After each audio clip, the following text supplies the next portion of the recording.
Olimpíadas chegaram ao fim, mas as lembranças dessa Olimpíada talvez ficarão por muito e muito tempo.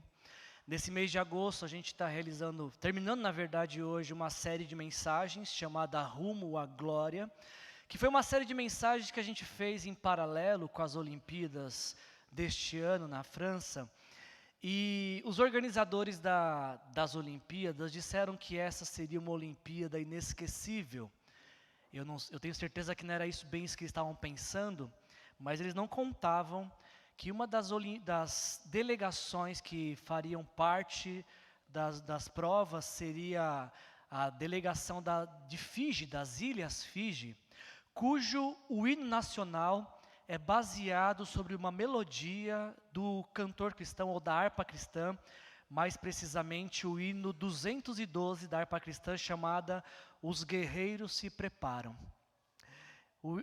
As Olimpíadas acontecendo, e antes de qualquer jogo, quando as seleções, os participantes da Ilha Fiji entravam na competição, antes de qualquer disputa, era cantado um hino que remetia a uma canção de louvor e adoração a Deus. E o hino diz o seguinte, o hino 212 da harpa cristã: os guerreiros se preparam. Os guerreiros se preparam para a grande luta. É Jesus o capitão que avante os levará. A milícia dos remidos marcha impoluta, certa que vitória alcançará. E eu não sei se esse é o desejo do seu coração, eu espero que seja, é o desejo do meu coração. Eu quero estar com Cristo, onde a luta se travar, no lance imprevisto, na frente me encontrar, até que o possa ver na glória, se alegrando da vitória, onde Deus vai me coroar. As Olimpíadas, elas trazem essa lembrança ao nosso coração. A gente vê diversos atletas que passam por muitos anos, alguns pela vida inteira, se preparando para um momento de uma glória que é temporal, de uma conquista diante dos olhos de todo mundo. E o desafio que a gente teve nesse mês de agosto foi considerar que se os atletas que participam da Olimpíada se dedicam tanto para ganhar uma glória que é temporária, de que dedicação maior eu e você não temos que ter para ganhar, gratuitamente, mas ganhar a glória que é eterna, que nos foi conquistada por Jesus Cristo na cruz. Esse foi o intuito dessa série que a gente está encerrando hoje. A gente fez essa série baseada na carta de Judas. No final de nossas Bíblias, o penúltimo livro é uma carta escrita por um homem chamado Judas. Judas era um nome muito comum nos tempos de Jesus. Certamente o Judas mais famoso é o traidor, Judas Iscariotes, mas obviamente não foi esse o Judas, o traidor, que escreveu essa penúltima carta que está em nossas Bíblias. Nós aprendemos ao longo desse mês que a carta de Judas foi escrita por alguém que era irmão de Jesus, é também filho de Maria, mas preferiu se apresentar aos seus leitores como servo de Jesus. E a gente encerra então essa série de mensagens. A nossa quarta e última mensagem o título é O Hino da Vitória, e a gente vai basear essa mensagem de hoje nos últimos versículos dessa carta. Se você está com a sua Bíblia aberta, Judas só tem um capítulo, versículos 24 e 25, dizem as seguintes palavras: aquele que é poderoso para impedi-los de cair e para apresentá-los diante da sua glória, sem mácula e com grande alegria, a único Deus, nosso Salvador, sejam glória, majestade, poder e autoridade, mediante Jesus Cristo, nosso Senhor, antes de todos os tempos, agora e para todo sempre. Amém, amém. Ao longo desse mês de agosto, nós meditamos nessa carta que vocês têm aberta, que foi escrita para uma igreja no primeiro século, aparentemente uma igreja formada por judeus que reconheceram Jesus Cristo como Senhor e Salvador. E nós vimos que o autor, Judas, ele começa a escrever essa carta e no seu coração ele tem intenção de falar sobre salvação. Ele queria escrever alguma coisa sobre aquilo que Jesus fez na cruz, para que nossos pecados pudessem ter sido perdoados e nós ganhássemos de presente a vida eterna. Só que Judas diz lá no versículo 3, que quando ele estava prestes a escrever sobre salvação, parece que ele teve que fazer uma pausa, porque ele sentiu como se ele fosse compelido a mudar de assunto.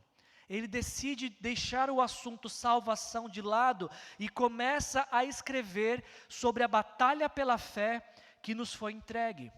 Isso porque, para esta igreja para a qual Judas estava escrevendo, haviam entrado alguns falsos mestres que estavam disseminando doutrinas heréticas, que estavam ensinando coisas erradas para a igreja de Jesus.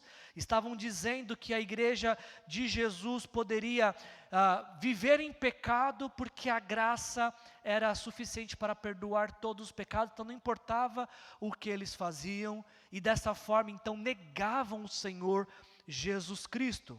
Diante desta oposição à sã doutrina, Judas diz: vocês, meus leitores, precisam batalhar pela fé. Eu não sei como é que você que nos acompanhou ao longo desse mês de agosto, ou você que está ouvindo essa frase agora, quando você ouviu e ouve agora essa frase, é necessário batalhar pela fé, eu acho que uma pergunta que emerge para nós e que nós devemos refletir é: por qual fé nós devemos batalhar?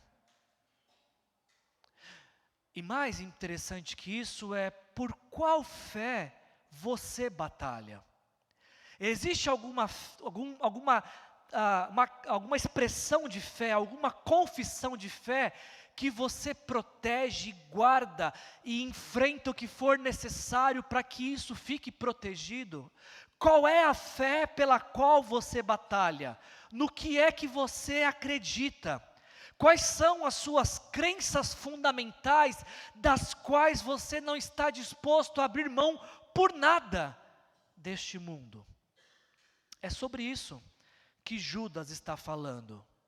Judas tem, nesta igreja para a qual ele está escrevendo, homens que estão ensinando, versículo 4, transformar a graça de Deus em libertinagem. Homens que estão ensinando a negar o senhorio de Jesus. E aí a gente viu na semana passada que a maneira de combater não é agredindo pessoas, não é ofendendo quem crê de forma diferente. Judas ensina que a nossa batalha não é uma batalha de enfrentamento, mas é uma batalha de posicionamento. E a gente assume esse posicionamento, como a gente viu semana passada, edificando um ao outro na santíssima fé, orando no Espírito e tendo a nossa consciência despertada para a esperança da vida eterna. Esse curto trecho que nós acabamos de ler é a forma como Judas conclui esta carta, é a maneira que ele encerra essa carta.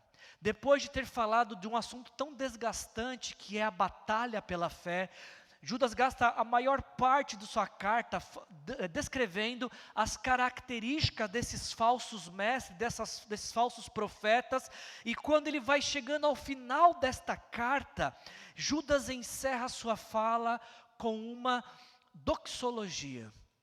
Você sabe o que é doxologia? Doxologia, de acordo com o dicionário grego, a palavra doxologia ela é formada por duas outras palavras. A palavra doxo, que significa glória, e logos, que significa palavra. Então, doxologia é uma palavra de glória, uma expressão de glória.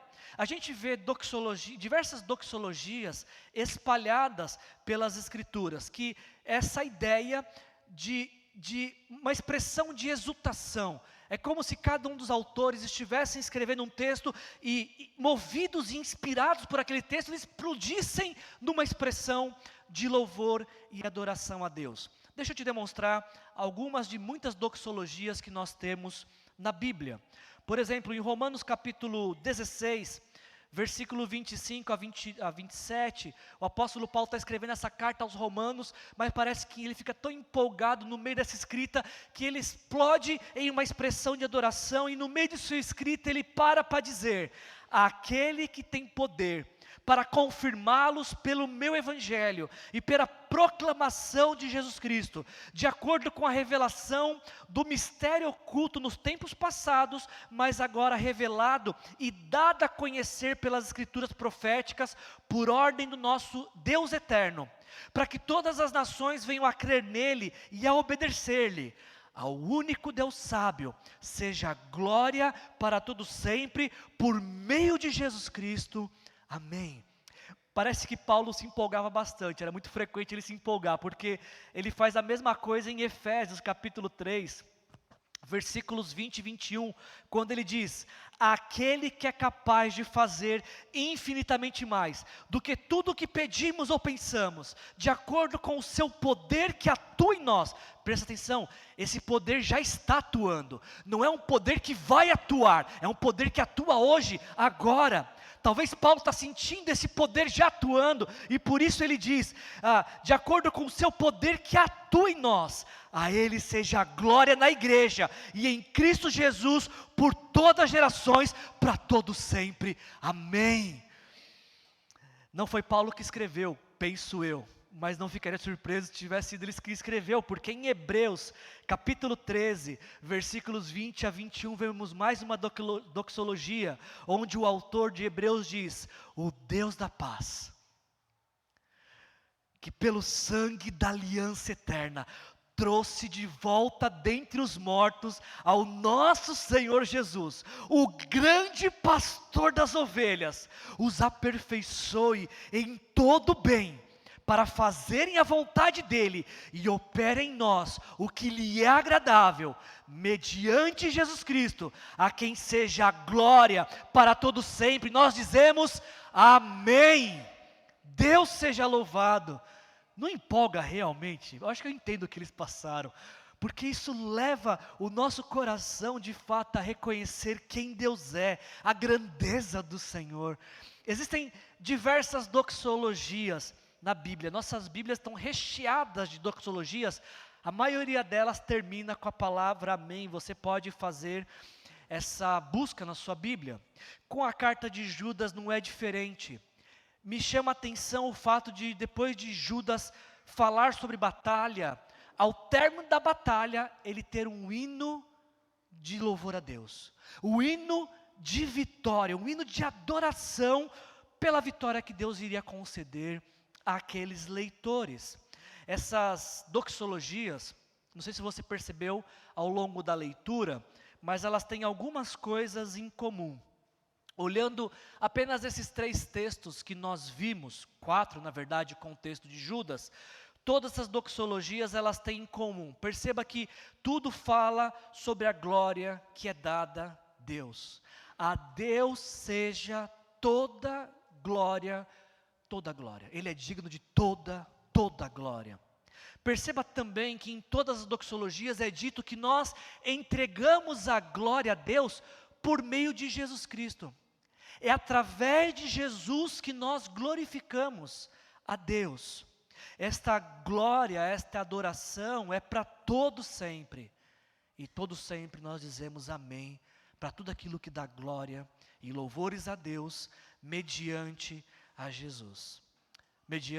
A Deus mediante a Jesus, exatamente. Então, depois que Judas falou sobre por que batalhar pela fé e como batalhar pela fé, é assim que ele termina essa carta, com uma doxologia, com uma expressão, uma palavra de glória a Deus, mostrando para os seus leitores que depois de vencer uma batalha, Deus deve ser sempre glorificado. E eu queria ver com vocês, especialmente hoje, a doxologia de Judas, onde em meio a essa expressão de adoração, Judas também verbaliza algumas crenças, algumas doutrinas que fazem parte da vida da igreja.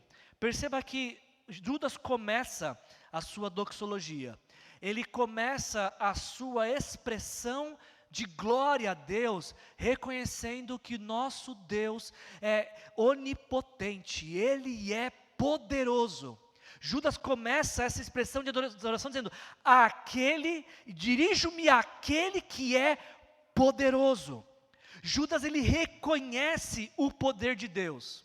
E eu acho que essa é uma das doutrinas que nós esquecemos com muita frequência.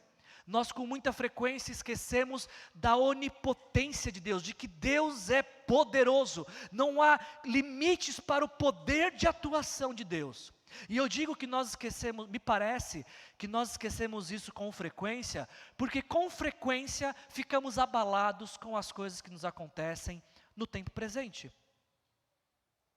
Se de fato crêssemos continuamente no poder de Deus, as coisas que acontecem nesse mundo não nos abalaria tanto, porque nós seríamos recordados de que Deus é poderoso para fazer infinitamente mais do que nós pedimos ou nós pensamos, de acordo com o seu poder que atua em nós. Paulo disse isso, acabamos de ler. O poder de Deus atua em nossas vidas. Esse Deus que é poderoso também manifesta o seu poder em nosso viver. E se Deus é poderoso, por que nós tememos tanto as coisas que são sem poder diante de Deus? Como alguém certa vez disse, eu não lembro quem é o autor dessa frase, mas eu gosto muito dela. Ele diz: o que são meus problemas para um Deus que tem Gênesis 1 em seu currículo? Para esse Deus que criou todas as coisas pelo poder da sua palavra, Ele pode também, com a mesma palavra, transformar a sua vida, solucionar qualquer que seja o seu problema. O mesmo Deus, eu não sei se vocês tinham parado para pensar nisso, eu preparando a mensagem, pensei isso, me encheu de paixão, de vontade de glorificar Deus, que a mesma palavra que Deus usa para criar, lá em Gênesis 1, é a mesmíssima palavra que Ele usa para recriar o que for necessário em nossas vidas. Você já parou para pensar nisso? Deus cria e sustenta a sua criação pelo poder de sua palavra. E Ele usa esta mesma palavra para transformar nosso viver e transformar as circunstâncias de nossas vidas quantas vezes forem necessárias. O nosso Deus é poderoso, Ele está acima de todas as coisas, Ele pode todas as coisas, não existe nada, absolutamente nada que o nosso Deus não pode fazer. Não existe tribulação que seja forte o suficiente para impedir o agir de Deus. Deus é poderoso, e pelo seu poder Ele pode fazer todas as coisas, inclusive guardar a nossa vida. Eu gosto muito do que o salmista diz no Salmo 121, quando ele diz: o Senhor é o seu protetor, como sombra que o protege, Ele está à sua direita. De dia o sol não te ferirá, porque Ele é poderoso, nem a lua de noite, porque Ele é poderoso. O Senhor o protegerá de todo o mal, porque Ele é poderoso. Ele vai proteger a sua vida, porque Ele é poderoso. O Senhor te protegerá a sua saída e a sua chegada, desde agora e para sempre. Creia nisso, creia que você teme, serve, devotou a sua vida a um Deus que é poderoso, que não conhece empecilhos, que não conhece impossíveis. Ele é poderoso. E Judas quer terminar sua carta ressaltando isso. Ele começa essa expressão de adoração a Deus, dizendo que ele confia no poder de Deus, que o poder de Deus é mais forte, é mais poderoso que a heresia dos falsos mestres. Ele destaca a força que Deus tem. E dentre tantas coisas que o poder de Deus pode fazer, me chamou muita atenção de que Judas diz que Deus é poderoso para nos impedir de cair. Dentre tantas coisas que Deus usa o poder dele, uma destas formas de Deus usar o seu poder, Ele usa esse poder para nos impedir de cair. Eu não sei com qual versão bíblica você está, eu estou usando aqui a NVI. Porém, me agradou muito a forma como esse texto foi traduzido na versão Revista e Atualizada. Porque na versão Revista e Atualizada nos é dito que Deus, aquele que é poderoso para vos guardar de tropeçar. Me agradou muito essa tradução, porque a palavra guardar dentro da carta de Judas, ela nos traz outras lembranças. Quando Judas começa essa carta, lá no versículo 1, ele diz que os seus leitores são amados em Deus Pai e guardados em Cristo Jesus. E uma vez que os seus leitores são guardados em Cristo Jesus, esses leitores também devem decidir se guardarem. Ele diz: guardai-vos no amor de Deus. Em ambas circunstâncias, Judas usa uma palavra que ela fala sobre preservação. Nessas duas circunstâncias, versículo 1 e 21, a palavra no grego que Judas usa é como quem guarda um tesouro precioso numa fortaleza intransponível. É esse o sentido dessa palavra. E o que ele quer ensinar é justamente isso. Vocês, quando vocês entregaram suas vidas a Jesus Cristo, quando vocês receberam Jesus como o Senhor e Salvador, suas vidas estão guardadas em Cristo Jesus. E ninguém, nada nem ninguém pode violar essa barreira, essa proteção que é Jesus na sua vida. Por isso, uma vez que vocês estão guardados em Jesus, guardem-se também neste amor. É esse o sentido dessa palavra. Só que quando a gente chegou agora no versículo 24, embora embora as nossas Bíblias também traduziram por guardar, no versículo 24, aqui é uma outra palavra que é usada. E a palavra que é usada aqui no grego, no texto original, ela tem dois sentidos que eu achei muito interessante. O primeiro deles, essa palavra aqui no grego, plulasso, ela significa preservar, referindo-se à vigilância ininterrupta que os pastores demonstram ao cuidar de seus rebanhos. Quando Judas está dizendo, Deus é poderoso para vos guardar de tropeçar, ele está usando uma palavra que ela vem de uma estratégia militar, é uma guarda militar, ela é sobre alguém que exerce vigilância ininterrupta como a guarda militar. Você consegue imaginar Deus guardando a sua vida desta forma? Você já parou para pensar, alguma vez soube de que Deus guarda a sua vida como um pastor guarda as suas ovelhas? Ou como um guarda protege a muralha? É desta forma que Deus nos guarda. Ele nos guarda para que nós não venhamos a tropeçar. E eu não sei como é que você recebe essas palavras, mas algumas pessoas, talvez erroneamente, recebem com medo. Porque pensam assim: nossa, Deus está me guardando para eu não tropeçar, então Ele está esperando eu cair, Ele está de olho para ver se eu não vou cair. Não é esse o significado desta palavra. Eu gosto como N.T. Wright, ele esclarece esse texto. Ele diz o seguinte: o Deus que merece todo louvor é aquele que é capaz de mantê-lo em pé. Muitas traduções colocam isso da forma mais negativa, que é para impedi-los de cair. Isso é uma forma negativa, que de fato expressa bem o texto, expressa bem a verdade. Mas a palavra que Judas está usando aqui, ela é um pouco mais positiva. Talvez a melhor tradução seria: aquele que é poderoso para mantê-los inabaláveis. Como é que nossa fé mudaria? Como é que a nossa caminhada cristã seria diferente se nós não nos víssemos como pecadores que lutam para ser santos, ao invés disso, nos víssemos como santos que lutam contra o pecado? Você entende essa diferença? Algumas pessoas se veem como pecadores que lutam para ser santo, ou seja, a maior dificuldade é ser santo. Mas o que a Bíblia nos fala é totalmente o contrário. A Bíblia diz que aqueles que se renderam a Jesus Cristo são santos, santificados por Jesus, que estão lutando contra o pecado. E nesta batalha contra o pecado, nós temos tudo o que precisamos para vencer. O sangue de Jesus, que nos libertou do domínio do pecado, e o Deus que nos guarda para que permaneçamos inabaláveis. Toda a força que nós precisamos para vencer qualquer tipo que seja de tentação, nós encontramos em Deus.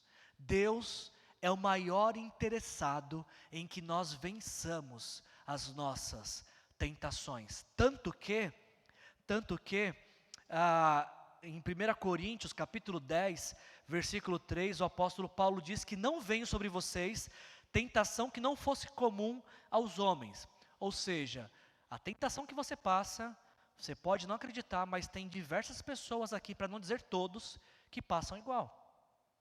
Você não está sozinho nessa. Tudo, absolutamente tudo do que você é tentado, talvez mudam os enredos, mudam as histórias, mas a tentação é para todos. Todos somos tentados.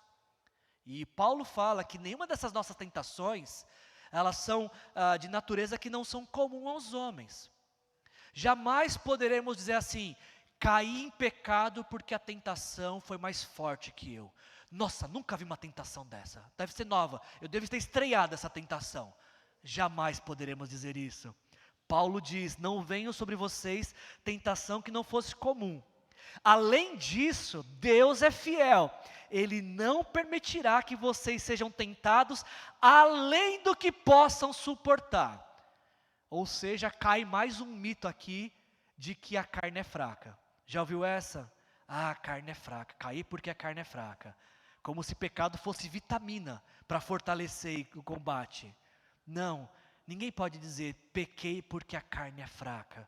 Porque a Bíblia nos promete de que nós não seremos tentados além do que podemos suportar. Ou seja, toda e qualquer tentação que vier diante de você, você pode suportar no nome de Jesus. Você pode vencê-la no nome de Jesus. E Paulo ainda continua, quando vocês forem tentados, Ele lhes providenciará um escape para que vocês possam suportar.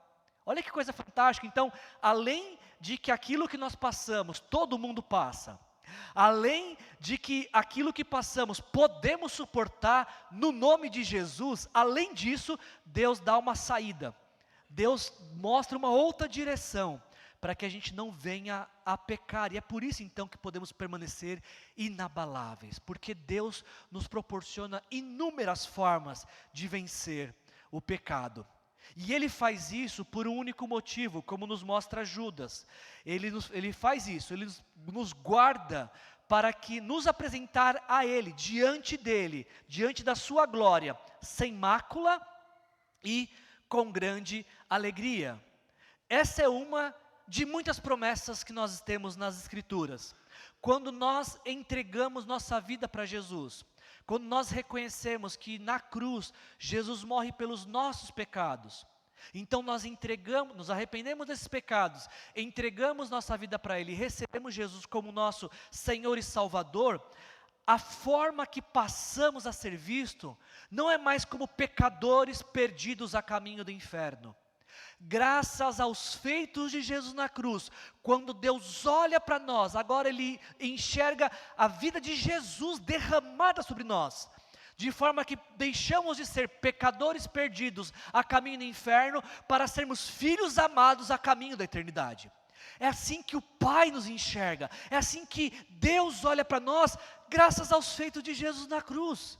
Quando Deus olha para nós, Ele vê o perdão que nos foi concedido, Ele vê sobre nós a vida eterna que nos foi conquistada por Jesus na cruz. Somente pelo sacrifício de Jesus, somente por aquilo que Jesus realizou na cruz, é que nós podemos ser apresentados diante de Deus sem mácula e com grande alegria. Ninguém chega diante de Deus pelos seus próprios esforços e fala assim, olha aqui Deus, sem mácula nenhuma, não tem um arranhão, passei ileso por esta vida. O mais comum é chegarmos diante de Deus todo ferido, todo arrebentado. E alguém dizer, mas como é que você conseguiu chegar aqui e dizermos, somente graças a Jesus, somente por meio de Jesus é que conseguimos chegar até a eternidade. Eu gosto quando o comentarista Matt Rennie comenta esse versículo, ele diz o seguinte, Deus é poderoso e tão disposto quanto poderoso para impedir que caiamos e para apresentar-nos sem defeito diante da sua presença e de sua glória. Nós não conseguimos olhar para isso, para nós viver isso. Nossa, mas como sem defeito? Eu sou cheio de defeito. Como Deus vai me apresentar sem defeito? Matthew Henry continua, ele diz: agora as nossas faltas nos enchem de temores, dúvidas e tristezas, mas o Redentor tem se proposto que seu povo seja apresentado sem defeito. De que forma? Onde não há pecado, não haverá castigo. Onde há perfeita santidade, haverá perfeita alegria. Por isso, olhemos com mais frequência para aquele que é capaz de impedir que caiamos. Eu não sei como é que isso é para vocês, não sei se vocês são da época da teoria do telão da eternidade. Vocês já ouviram essa teoria do telão da eternidade? Antigamente tinha um panfleto que nos era entregue, chamado Esta Foi a Sua Vida. E na capa do panfleto tinha um telão gigante, e a historinha do panfleto propunha que quando a gente chegasse no céu, a nossa vida seria passada, para todo mundo ver. E aí você para pensar, isso não me parece muito céu, na verdade, né?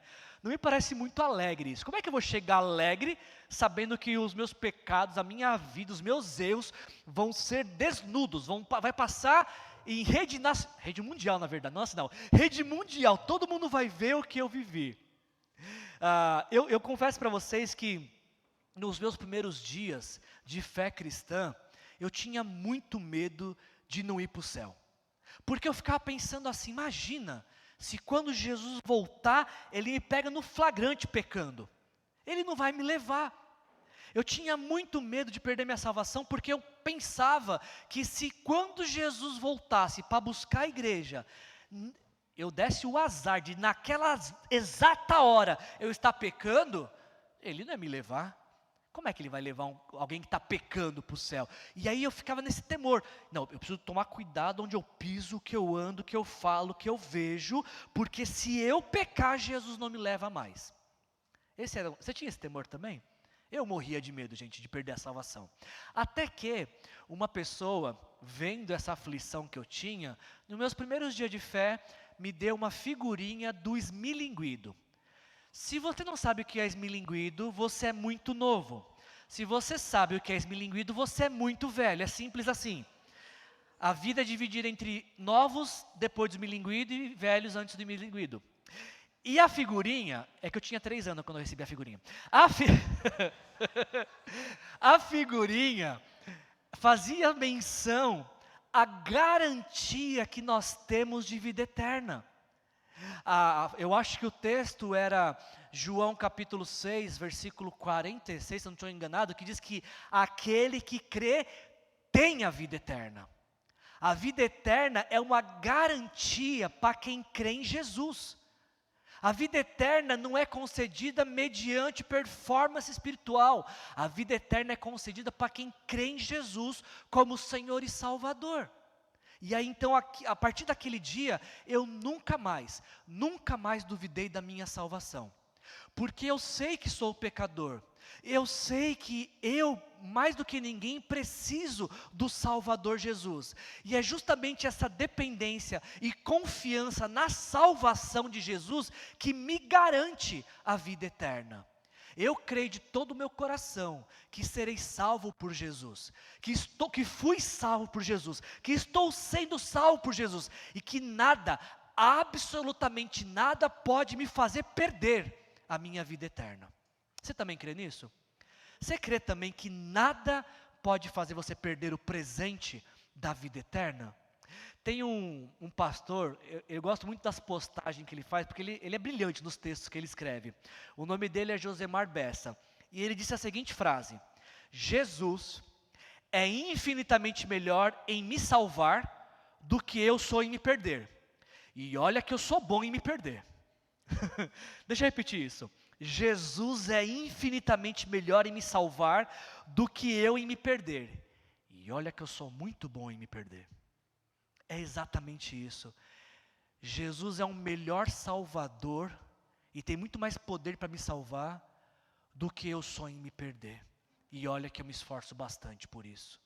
Mas Ele é um Salvador maior, Ele é um Salvador melhor, que com o seu sangue precioso perdoou os nossos pecados. A nossa confiança não está entre quantidade de pecado. A gente não faz contabilidade de pecado. Até porque quando a gente entrega a nossa vida por Jesus, os nossos desejos pecaminosos começam a ser regressivos, começam a diminuir. Nós começamos a batalhar com mais ênfase contra o pecado. De forma que o pecado em nossas vidas, ele é uma exceção, não é a regra. E mesmo quando pecamos, graças à presença de Jesus em nós e à ministração do Espírito Santo, rapidamente nos arrependemos. E essa que é a nossa garantia de salvação. Se nós lutamos contra o pecado, se nós rapidamente nos arrependemos como quando caímos, essa é uma demonstração de que o Espírito de Deus está atuando em nossas vidas, quebrantando nosso coração, nos mantendo inabaláveis. Quando nossa vida está guardada em Jesus, cada vez menos pecamos e cada vez mais passamos a parecer com Jesus, graças à atuação do Espírito Santo em nós. A nossa confiança deve ser a mesma do apóstolo Paulo, quando ele diz em Filipenses capítulo 1, versículo 6, estou convencido de que aquele que começou boa obra em vocês, vai completá-la até o dia de Cristo Jesus. Todos nós deveríamos sair nas ruas com uma camiseta, estamos em obra. Se você olhar para mim e ver alguma imperfeição, é porque eu estou em obra. Se você ver algum defeito em mim, é uma área, é alguma situação que Deus precisa trabalhar em minha vida. Isso serve muito bem para casamento. Quando no casamento existe algum defeito, só diga assim, estou em obra. Deus está trabalhando em minha vida. E talvez você tenha fé, pode orar para agilizar essa obra também, para ela ser um pouquinho mais rápida, né? De forma semelhante, quando algo que era deteriorado em nós agora é restaurado, é porque essa parte de nossa vida, Deus já completou esta obra em nós. De forma que nós não somos quem deveríamos ser, mas pela graça de Jesus, já não somos quem nós éramos antes dele nos encontrar. Eu queria concluir a mensagem de hoje, da mesma forma que Judas conclui a sua carta. Depois de batalhar pela fé, Judas louva o Senhor, dizendo ao único Deus, nosso Salvador. Judas, na sua expressão de louvor, mais uma vez ressalta a doutrina da unicidade de Deus. Só existe um Deus, e esse Deus é o nosso Salvador. Ele diz a esse Deus Salvador, sejam glória, majestade, poder e autoridade. Ou seja, Judas reforça que Deus é digno de toda a glória. Ele diz que essa glória, majestade, poder e autoridade sejam dadas mediante a Jesus Cristo, nosso Senhor. Aqui nós temos uma menção também sobre a Trindade, porque várias vezes na Bíblia o título Senhor é aplicado a Deus, assim como o título Salvador é aplicado a Jesus, e agora isso se inverte novamente, ressaltando, destacando, nos ensinando sobre a Trindade. E esta glória dada a Deus por meio de Jesus, ela foi dada antes de todos os tempos. Deus não passou a ser glorificado quando a gente canta para Ele, quando inventaram a música. Antes de tudo existir, Deus já era glorificado. Ele é glorificado agora e será para todo o sempre. De forma que quando a gente entrar numa batalha, quando a gente entra com essa consciência de louvor a Deus, a vitória já foi concedida antes mesmo da batalha começar. Me permita concluir então a mensagem de hoje com as palavras de Mark Dever, que comentando sobre esse texto, diz as seguintes palavras: seremos apresentados sem falta e com extraordinária alegria na gloriosa presença dEle. Em outras palavras, Ele é poderoso, não só para guardar, mas também para purificar. Na presença de Deus, Adão se escondeu. Isaías caiu no chão e confessou a sua impureza. Jó arrependeu-se coberto de poeira e cinza. Na presença dele, seremos apresentados sem falta e com grande regozijo. Não há outro Deus para servir. Não há outro Deus de quem podemos depender ou em quem podemos confiar. Assim, como perseveramos na fé em tempos tão descrentes, a resposta só pode ser por meio de Deus. Feche seus olhos. Eu queria que, de olhos fechados, você pudesse pensar agora em todo tipo de batalha que a sua fé enfrenta. E que você pudesse agora ser ministrado por essa palavra, de que toda batalha é vencida por Deus, em nome de Jesus, pela força que vem sobre o Espírito Santo em nossas vidas. Portanto, com os olhos fixos nas batalhas, lembre-se disso. A vitória já te foi concedida pelo poder de Deus, pelo amor de Jesus, pela atuação do Espírito Santo. Talvez você está me ouvindo aqui nesta noite e você não sente esse poder atuando em suas vidas. Talvez você ainda tenha dúvidas. E talvez a primeira decisão que você precisa tomar é entregar a sua vida para Jesus. Reconhecer Jesus Cristo como teu Senhor e Salvador. Só assim você poderá vencer todas as batalhas da sua vida. Se você quiser fazer isso agora, você pode. Aí onde você está, no seu lugar, dizer para Ele: Senhor Jesus, eu me arrependo dos meus pecados, te entrego a minha vida.